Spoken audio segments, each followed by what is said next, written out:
Hey everyone, welcome back to the channel. In today's video, I'm going to show you how to add private DNS server on your iPhone. This trick can help improve internet speed, protect your privacy, and even block ads on some websites. So let's get started. First of all, open Settings app on your iPhone.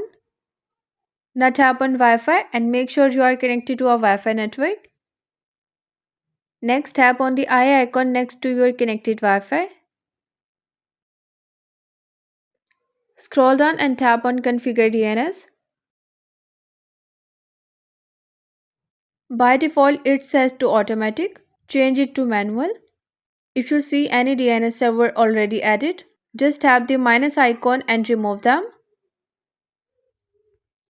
Now tap on Add Server and enter your private DNS address. You can use any of these trusted DNS server. After entering the DNS, tap Save. And that's it.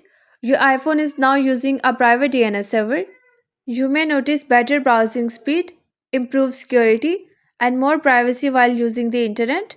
If this video helped you out, don't forget to like, share, and subscribe to the channel for more iPhone tips and tricks. Thanks for watching, and I'll see you in the next one.